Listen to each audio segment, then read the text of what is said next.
All right, so make sure you got your picture out. It goes along with this. And have it handy to look at and reference against what I'm showing you.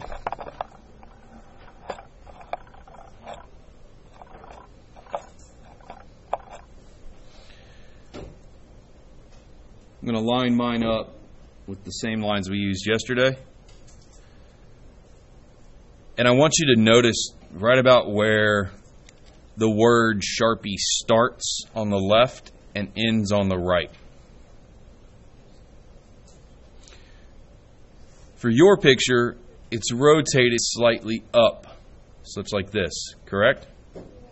All right. I'll let you make the decision whether you want to draw it with it rotated slightly up or right in the middle. I'm going to put mine pretty close to being in the middle just to help with balance of this drawing a little bit.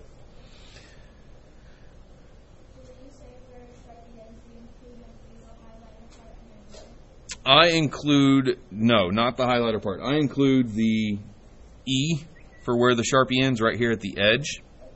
And then I include all the way over here to the left of this S's tail for where it begins.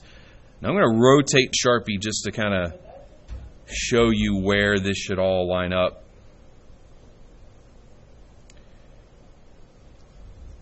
And it looks as if it's right about here on that grid line where the S's tail will end or be.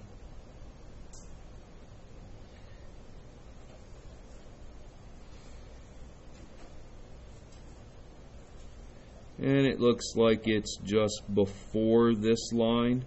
I'm going to give myself just a tiny bit more space.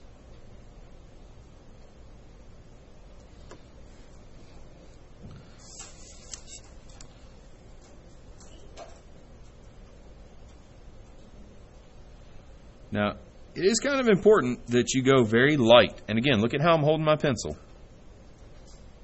It is important that you go very light when making these lines because they are nothing more than a construction line and we don't want them to get in the way later when we shade. We'll even do minimal erasing around these objects. Shading where the letters will wind up is a little harder than you might imagine.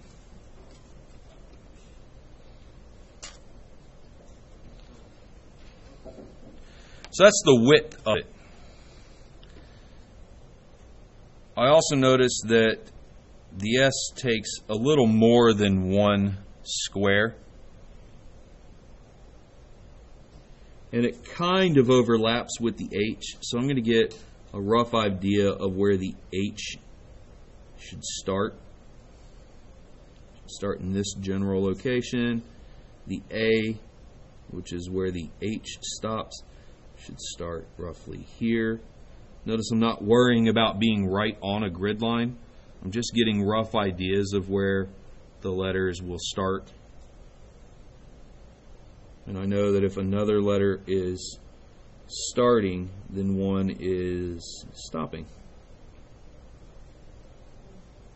And they do have a tendency to overlap in space with some of their features.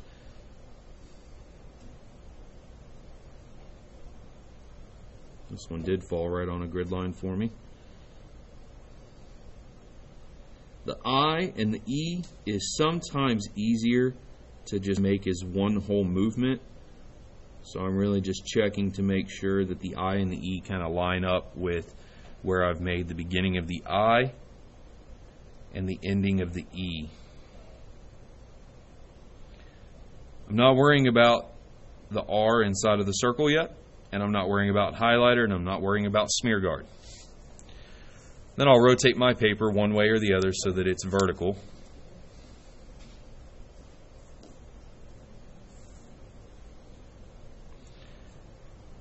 And I'm going to look at about how much do I feel like the word Sharpie takes up in height. At this point, I'm looking at the top of the S and that H. And then I'm also looking at the bottom tail of the P. It looks to me like it's roughly a bit more than a third of this drawing. So I'm going to roughly estimate this is the top.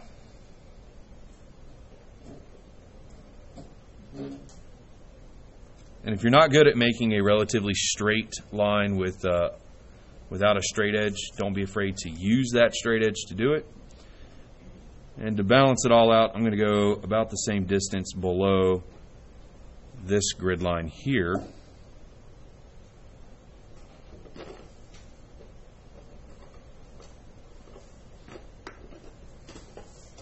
Notice the difference in the lines whenever I make one with a straight edge, like this one here, and one without a straight edge. Using that straight edge can be very, very beneficial to you when creating construction lines.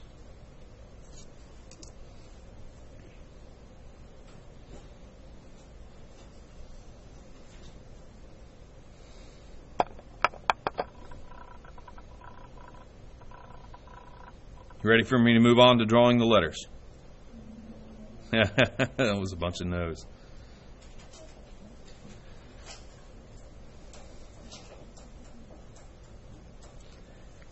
While you're waiting for your classmates to get to the same point that I'm at, I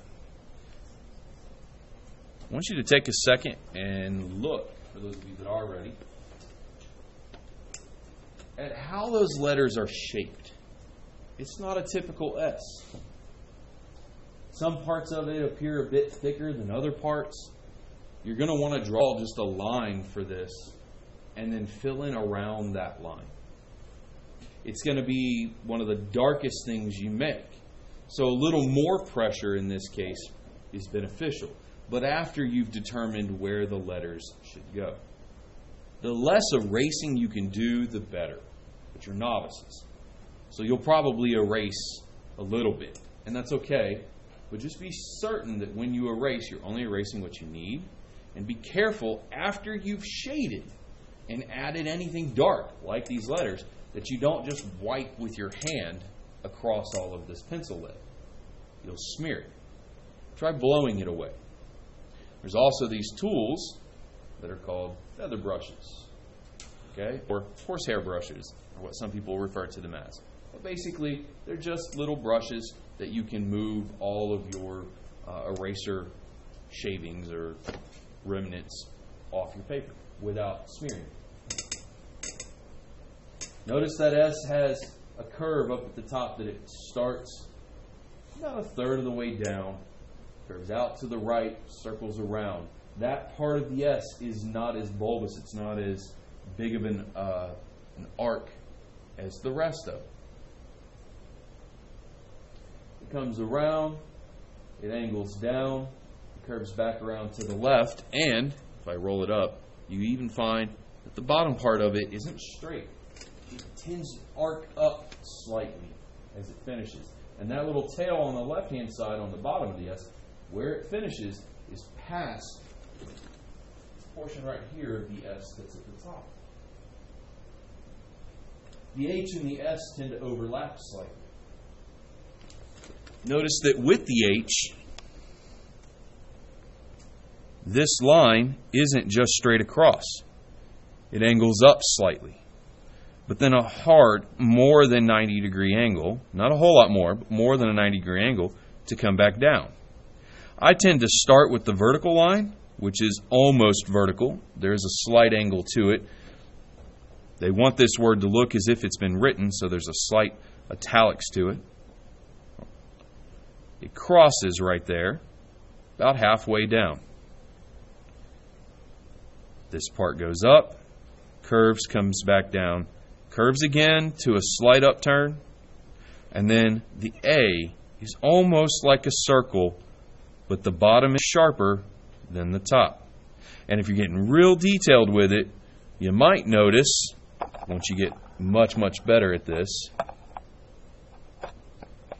that the vertical part of the A and the curved part here almost touch completely. And that's to give the illusion that the person who wrote this would have come back down with their pen. So they would have come up here, around, up, back down, up, crossed. Again, just like the H. This part, this R, is just like this part of the H. It's slight differences, but for the most part it's the same. Not as much of an upturn, more horizontal, but it still crosses the same way, has that same hard turn, back to an upturn into the P. Notice that the P has a vertical line, for the most part, much like the H, but lower, starting a little more than halfway and coming down past the bottom. It's the lowest point. So it should come down to here.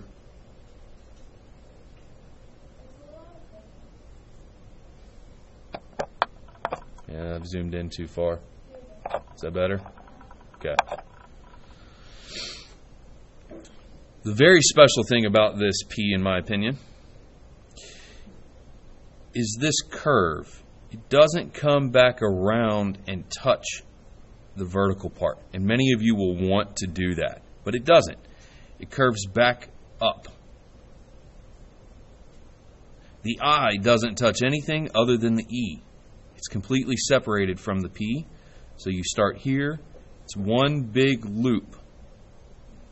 You can almost see how if you get rid of the little dot, it looks like it's its own letter, almost like someone was making just a curlicue. Like an octopus to you? Interesting. I can see that. With legs coming out of the sides. Yeah. The dot isn't just a dot. It's a little circle that's been filled in. More of an ellipse that's been filled in. Notice how the E crosses down below the plane of most of the rest of the letters, but then curves back up. Take special note of how far it is from the loop.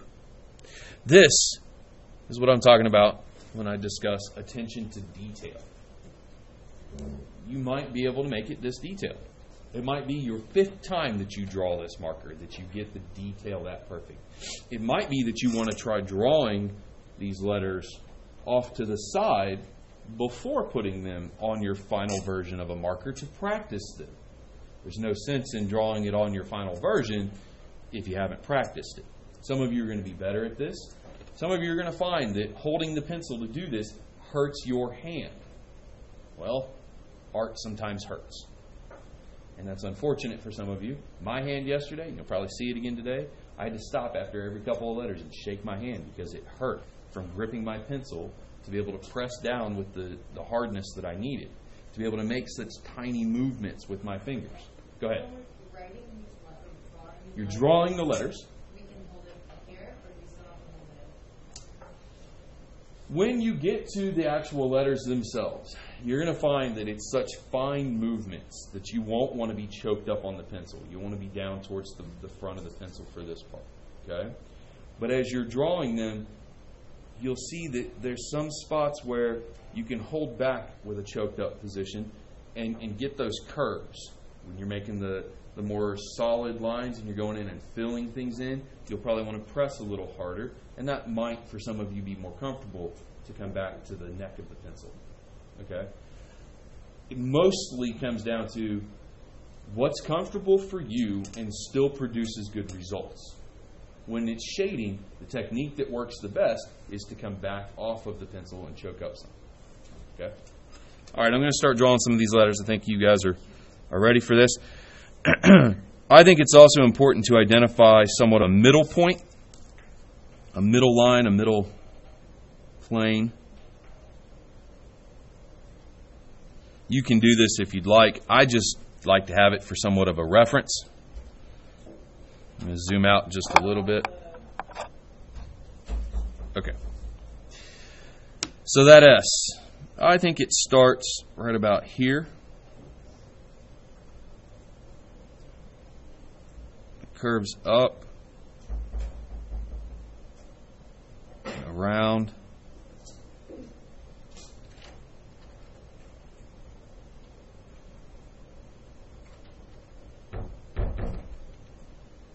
cross through that midplane at an angle, touching it very light, more of a hard turn here,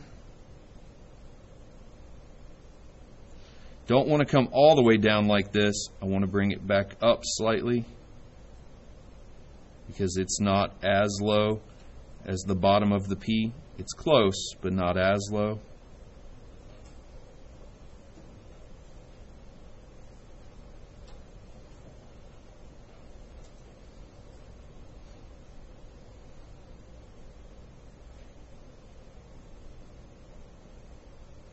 Now I'm going to go back over it with a harder touch.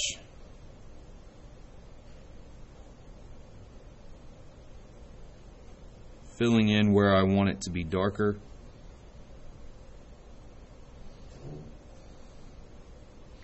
Rounding off the end of that tail.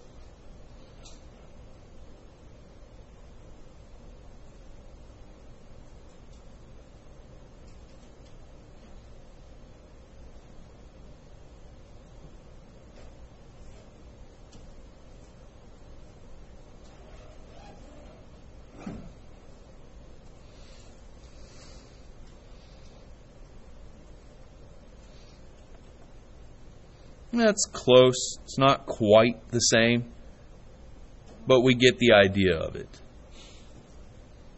Is it perfect? No. If it was perfect, it'd look just like it. But is it close? I think it is. And I'm comfortable with it, so I'm going to move on. I probably could have made the top part a little more narrow, come to more of a point on the left side.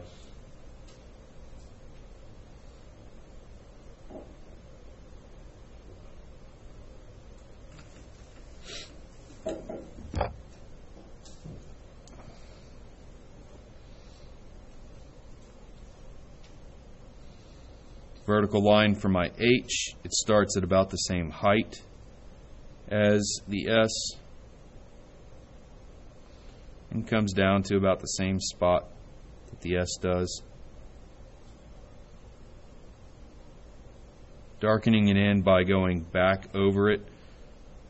More than pressing hard, I'm going over it again. Make it a little thick. Cross and go up as I do. Just slightly. Hard turn. Bringing it back in some. And into the A.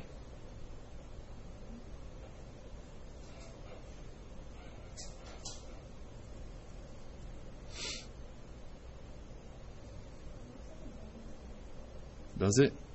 Looks like a Japanese, like a kanji?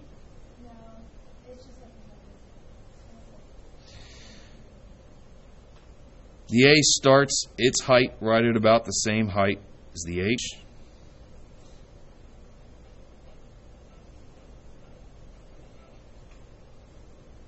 It should look as if this part of the H feeds into the A.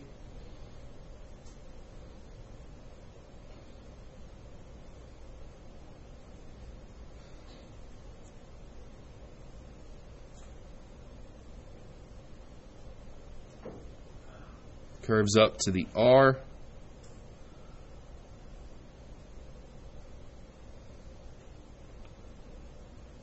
The R crosses.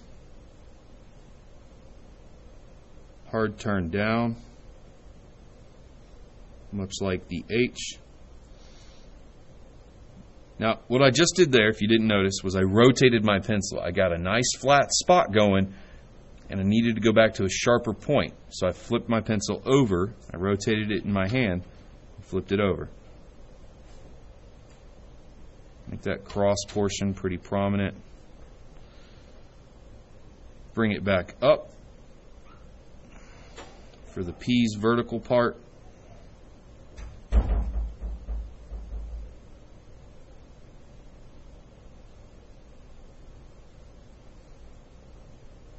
It comes all the way down.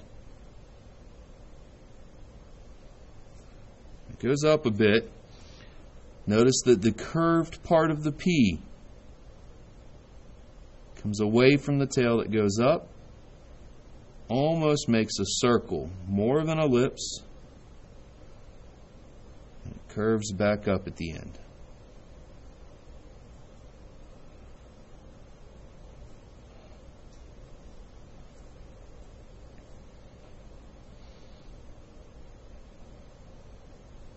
The I starts separate from the P and has a curve to it. It's not just a vertical line, it curves.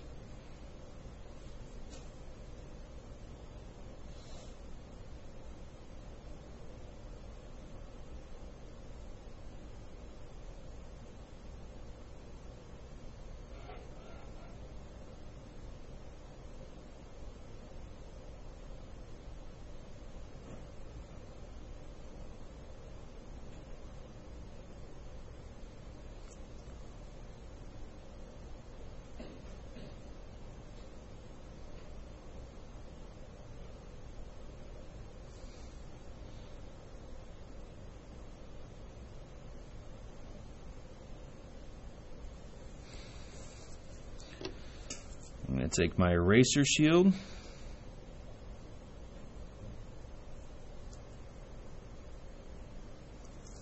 I'm going to place it right over the top of that E in the middle. I didn't like that line that came up in the middle. I want to clean that out a little.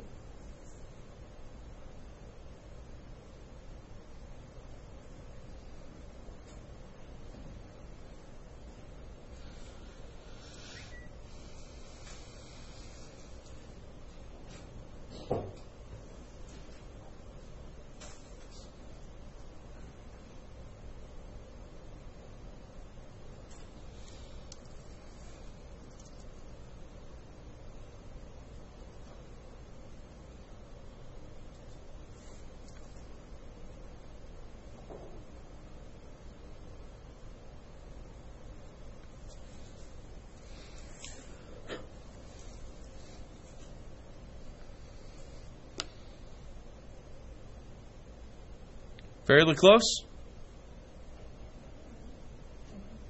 Not too bad.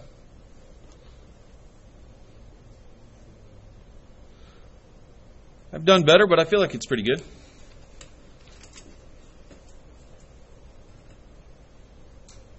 Is yours like this?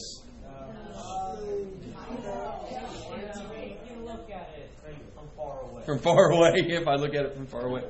Okay. Why does mine look like this and yours does not? Not only have I practiced it hundreds of times, but I have always gone back and critiqued it. I don't look at this and go, oh, it's so dumb, it's junk, I'm not ever going to do this again. I look at it and say, what is it that's good about it? And what is it that I can make better? And there are some good qualities to this, and there are some qualities that are not. There are some things that I can still fix, though. Like this bottom of the S. That's a lot of extra pencil lead there that I don't really need. Take my eraser shield and get rid of that.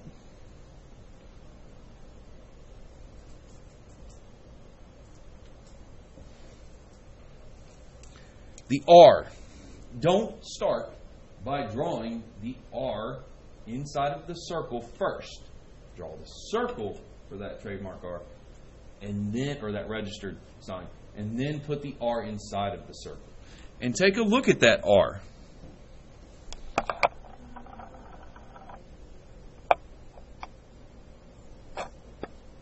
See if I can focus up on that enough. And I cannot. That's a bummer.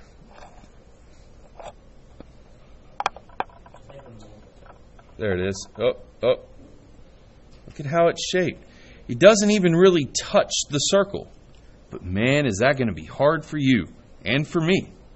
Notice that it's down here below the E, but the whole thing, some of it's below the E, but the whole thing starts above the bottom of the E and ends above the bottom of the P right here.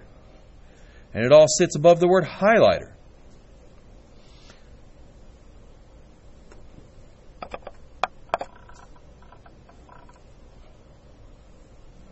I'm going to use a sharp spot on my pencil lead.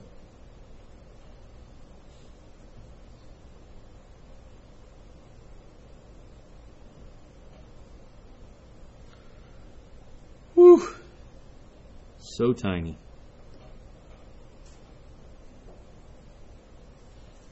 Do I like that? No. Not at all.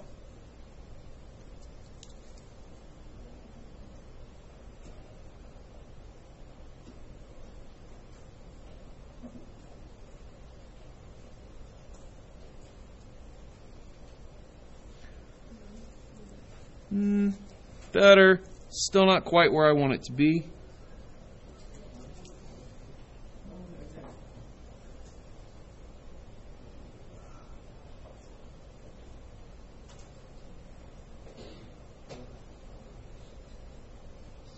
How about that?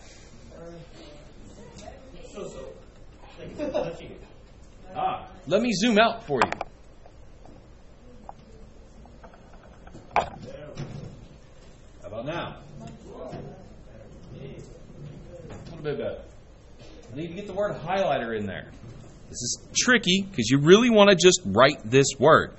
But there are some careful considerations, like how's the G shaped? How's the I shaped in the L? A slight tilt to it, right? Slight italics to it.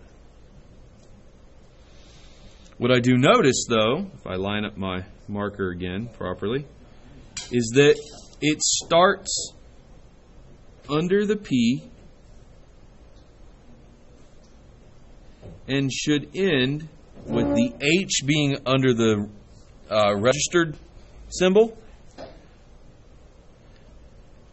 with the T-E-R coming after that, probably right about here is where I'm going to be able to make that happen. My scale is slightly off because I drew everything just a little bit too big, but it's still pretty close. Let's see if I can get this. And I'm going to try to work from memory a little bit here. Single lines. I'm not going back over it at all.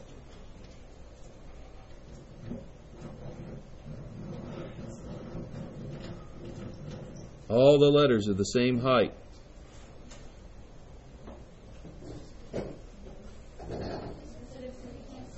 Oh, you can't see it. Still can't see it. Still can't see it. Still, there it is. All right. We good? You can see it? Okay.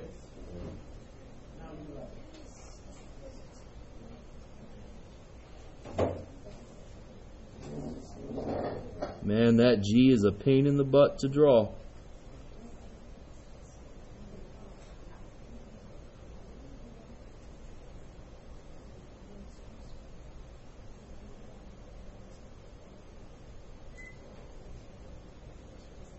Coming out a little too big.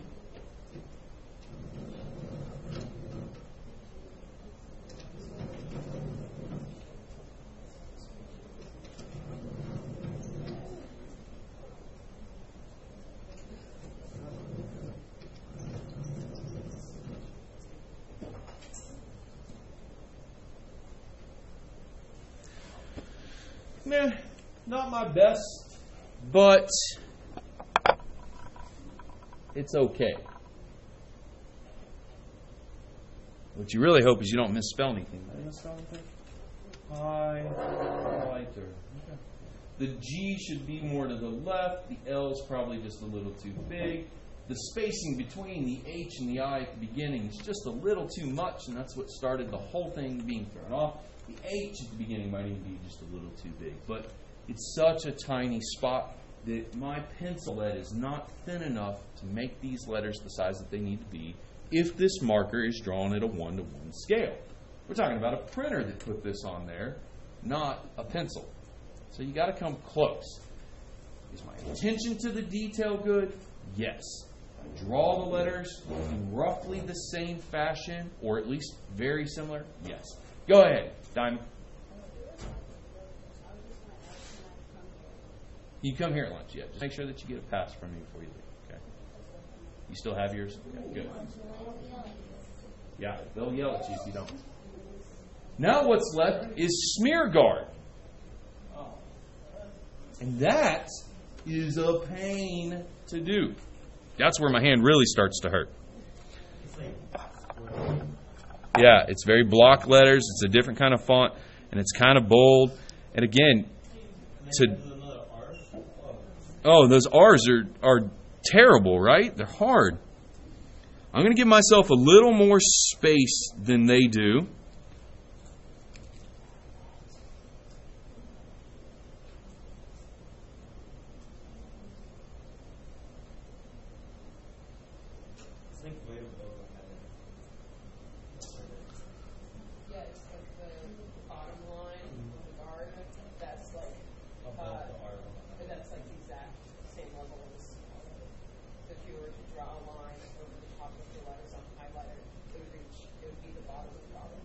Yeah, if you were to draw a line from the top of the word highlighter all the way over, it would be roughly the bottom of the word guard.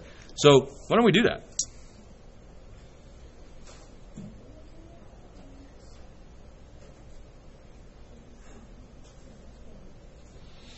And where would you say the top is then of the word smear guard?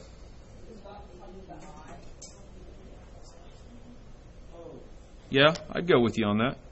I'm going to go with right about the dot for the eye.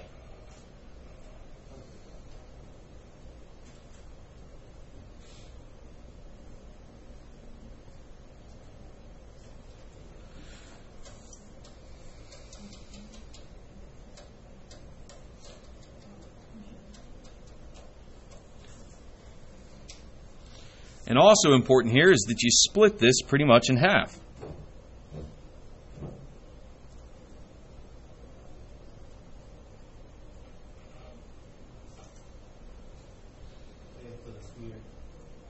Yeah, so you know where to stop the word smear for its height and where to start the word guard in its height. Notice mine that I did before, that I did yesterday after school. And that was tough to get. And it's not perfect. It's close. Yeah, it's a little messy. Go ahead, say it again. Like the R is a bit too tall. Like letters start getting taller. They do, don't they? The letters get taller. They kind of spread out. It almost looks like this one gets thinner, and this gets thicker. You do the best you can with it. I don't portion off each letter. It's such a small area. If you want to do that, you can. I have tried it before, and I tend not to then stay in my bounds. I try to just stay within the overall bounds that I gave myself, knowing that I need to break that down into 5 letters each.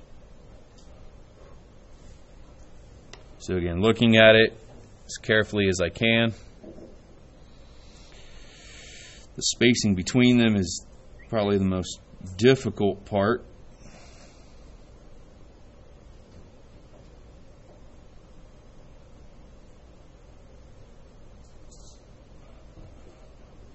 The S is a very symmetrical S.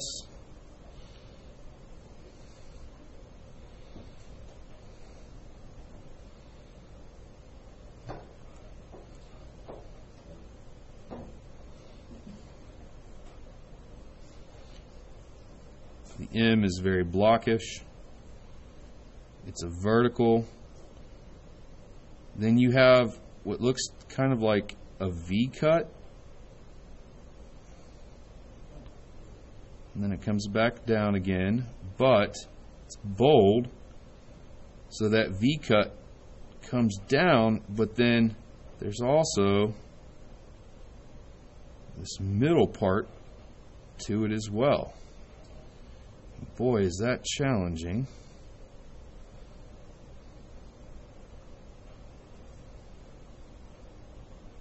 Since the letters are so small, can I use a mechanical pencil since the lead is thinner? Oh yeah, I mean, just like I'm using a mechanical pencil, you're welcome to use a mechanical pencil. If I were using a wooden pencil, I would have sharpened it at this point. I'm not happy with that M, but I'm moving forward.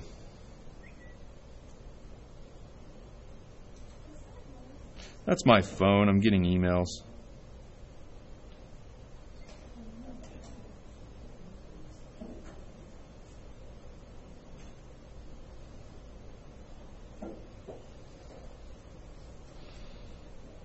Also, Mr. Newton, Yeah. on that A, I think it's on your marker, the horizontal line is slightly thinner than the one on the A guard. And that's one of those things that you have to make a decision about. It is thinner, but that's because it's been rubbed off. It really is not in real life, but if we're working off of the picture, then we would see that it is. And again, my A, just not looking as good as it should. I'll go back and hit that up with an eraser shield to try and get more of a sharp, flat top to it. The R's, in my opinion here, they're a challenge. Mostly because to get the curve correct and then not make what seems like a B or a typical R, but this leg curves off of it. And my R's always come out taller than the rest of them. And yet, here I did it again. Okay, did it once again. It's a very similar one. It almost seems as if the registered symbol is a thinner version of it. The G. Whew. Okay, here we go. It's like a C, but not. So here's a C.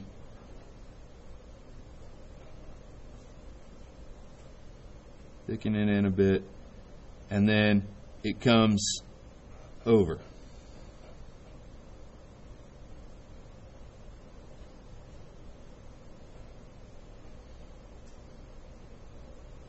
Not my best G, but close.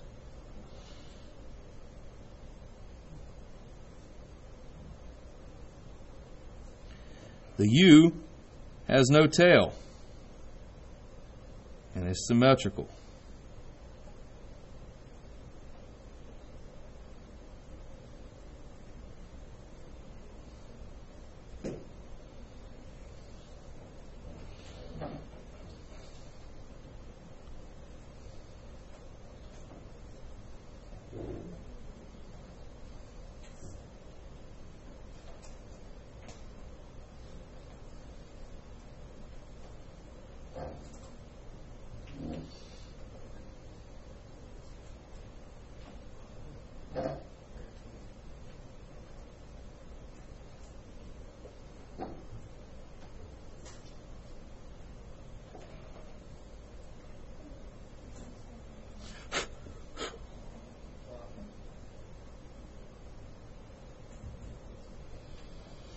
And the D, vertical followed by a curve.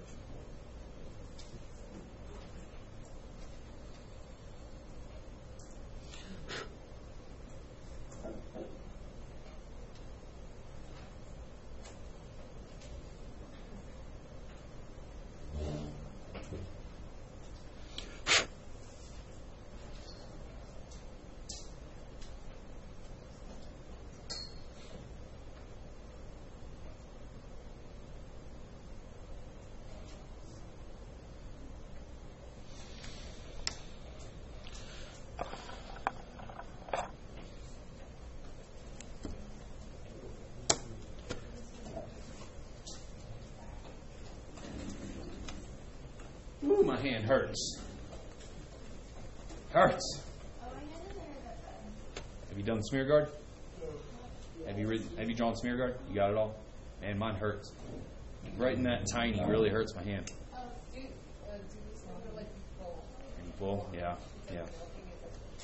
I have a tendency to take my thumb and just kind of bend it back a little bit to help stress that muscle. Being a gamer, I learned to do that a long time ago.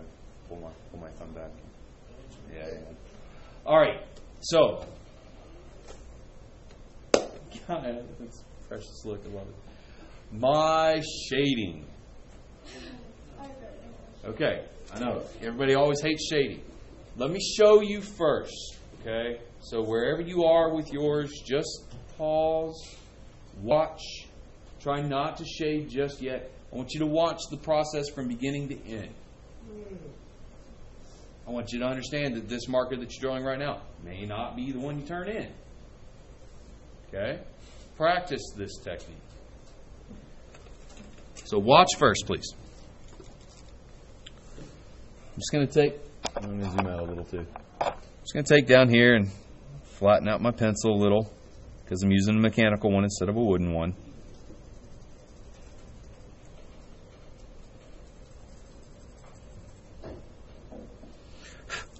All right. I start by placing a base coat. What I feel, other than the highlights, is the lightest I want this marker to be. Now, this one down here, you don't have a black and white picture. You don't know if it's close. What I'm really looking for is to make it more three-dimensional. Now, if this were a black marker, I would obviously have it much darker. If it were a white marker, I'd go with something more close to the color of the page. But remember, things that are white are not actually white. Your eyeball's white part is not really white. It's more of a gray color. It's just a very light gray color. So, when you do this, be very careful that you don't smear anything unless it's intentional and you do so with the Q-tips or cotton swabs. Look at how I'm holding my pencil. Look at where I hold it while I'm doing this part. Okay? All the way back here. I want that pencil to kind of waggle in my fingers. It moves a lot more than my fingers do because of that. All right. Doesn't really matter where you start, but I have a tendency to start on one side versus the other. And I'm not going to start with the cap. I'm going to start right here at this edge. And I'm just going to make little ellipses, much like this. And I'm using that flat part of my pencil. And as I do this, the pencil gets more flat.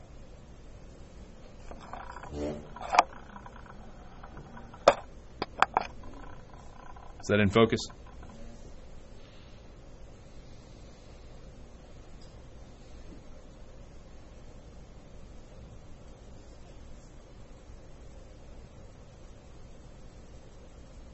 Through here, over the word, I don't worry so much about filling in as much space because when I smear some of this, it's going to cover that up for me. You'll also notice that I've covered up over these lines that I drew, these construction lines. Well, you can, if you want, go in and erase those gently.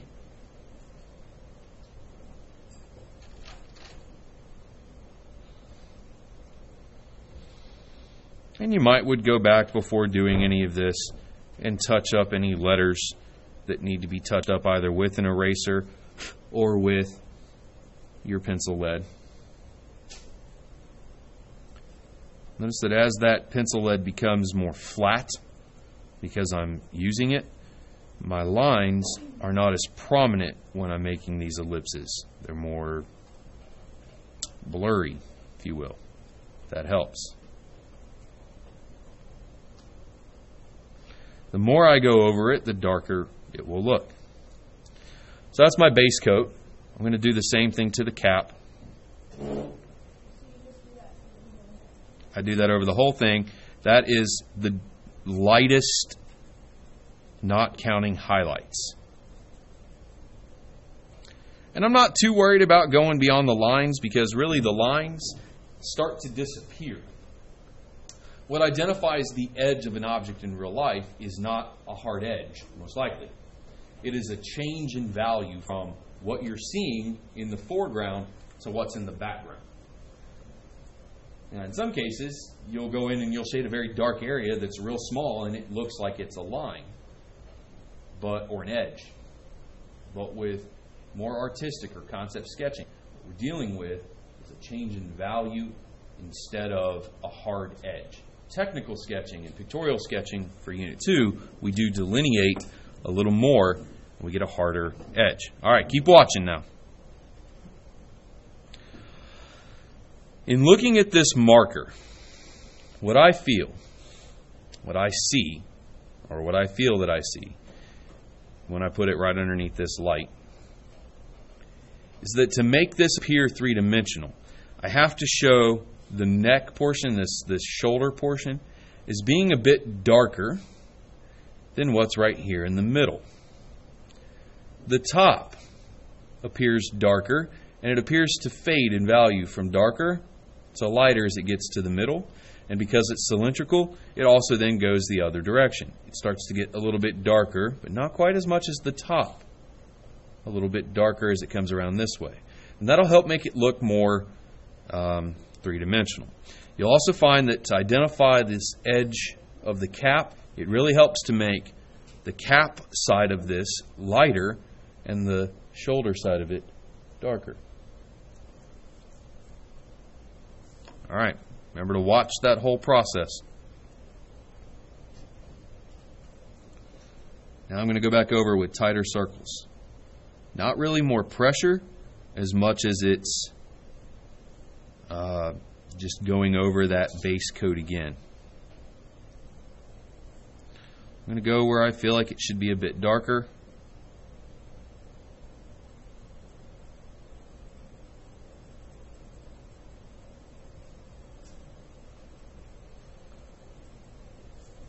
Still elliptical, but a much tighter ellipse.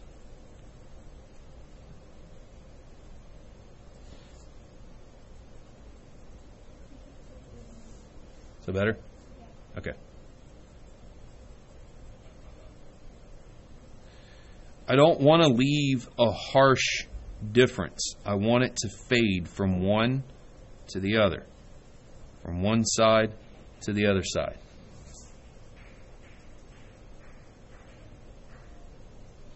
So as I move this direction, I'm going to touch it even lighter, put less lines. Blending as I go. Not really going back over the darker spot, just hitting up this lighter spot. If I need to go back over the darker spot, it's not a bad thing. It's just I wait until I see, do I need to do that? I want to go back now and do a third layer, real dark, right in here at the edge. I'm going to pull my fingers back up on my pencil to apply just a touch more pressure. And right in here, I'm going to darken this in just a bit.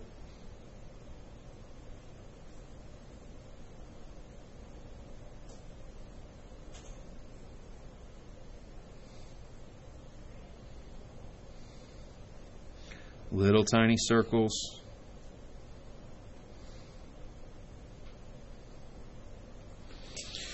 Then for the cap, on the bottom, long ellipses, a little darker. Notice how the edge starts to fade away and it becomes part of the shading.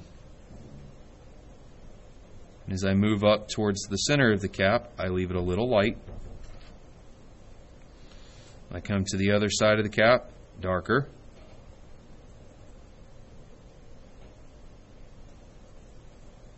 Moving to being a little more light.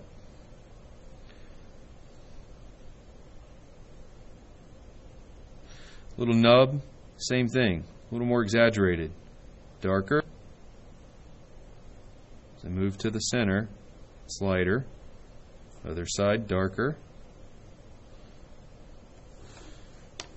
I want there to be a clear distinction between the cap edge and the nub. So I put in a little bit of shade there and cross through. Come back here and give real definition to the end of the nub. Cross through.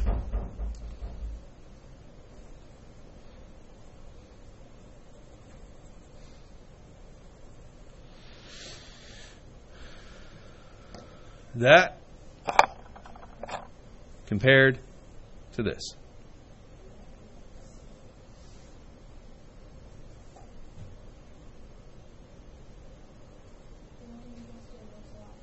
I think so too.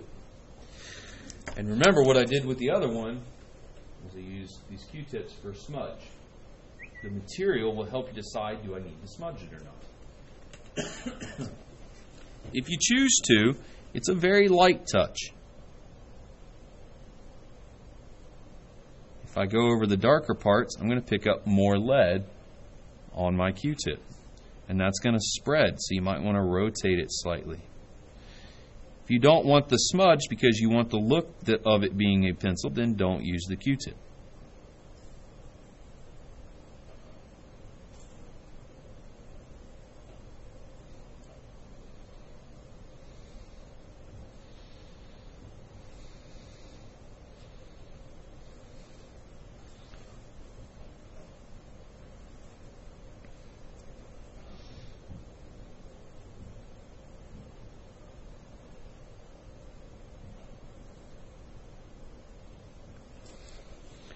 I'll add some highlight. If I look real careful at this marker, there's a lot of light shining on it. And there's a lot of streaks running through it. Notice this one, and these two, and these three, and these tiny little dots here and here. And how this one kind of breaks up because there is an edge here slightly. I over-exaggerated it in this one.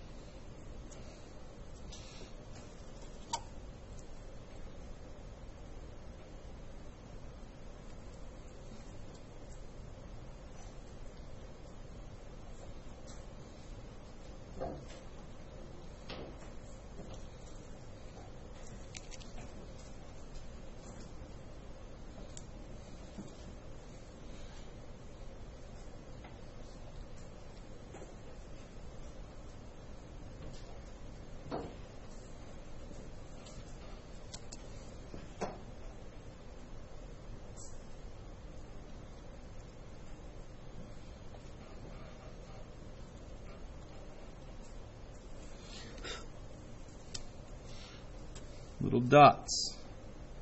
I believe there was one roughly here.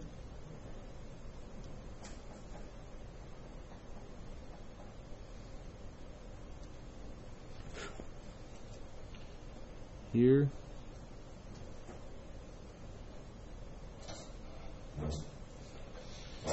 And from those I'll take some line work. Goes out. Careful to go over the lettering without really touching the actual letters.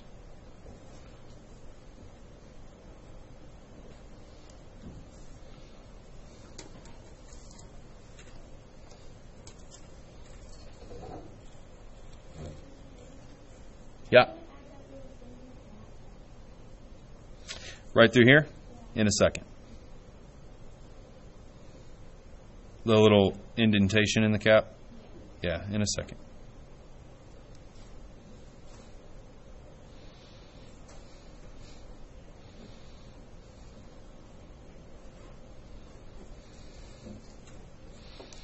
So how much you highlight is kind of up to you. I chose not to highlight as much on this time around, but you can really distinguish those highlights if you need to.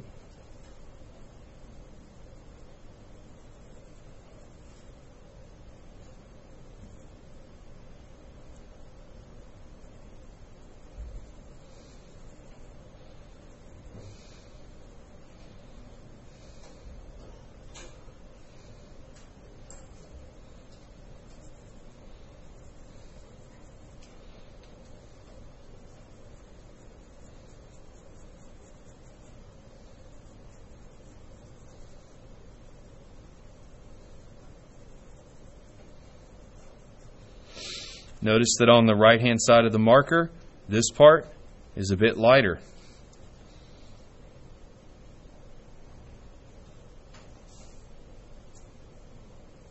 It almost has a different texture to it. You can try and simulate that if you'd like. It is a challenge to do at best.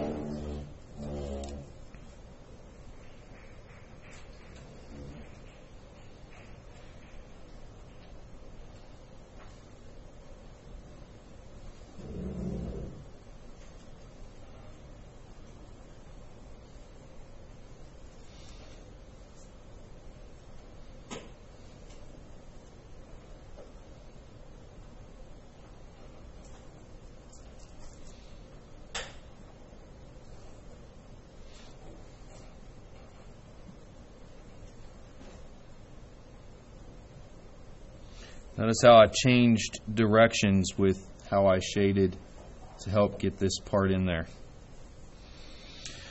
Alright, so this little change in the shape, this little indentation in the cap, here's how I do it.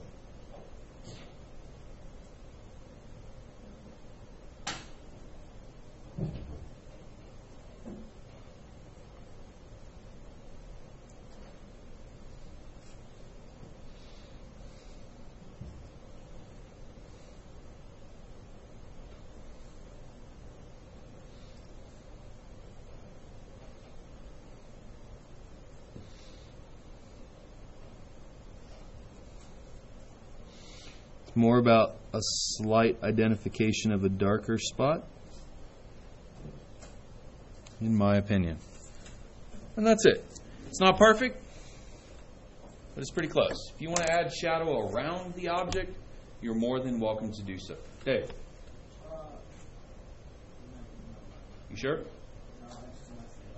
Okay.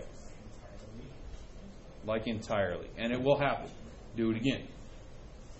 You have your picture. Try it again. One of the best things that you can do, guys, is to take an apple and draw it from fresh apple every day until it turns into applesauce and is rotten and mush. Draw it every single day. Once or twice a day. Draw it. Draw it. Draw it. 300 times. Draw that apple over and over again. Huh? Until it rots. Yep. Draw little flies that are on it. Yep. But you get my point. I mean, you'll want to throw it away probably before it rots. But it's what you would do in an art school. They would tell you, take an apple, put it on a plate, draw it from freshness till it rots. Thanks, guys.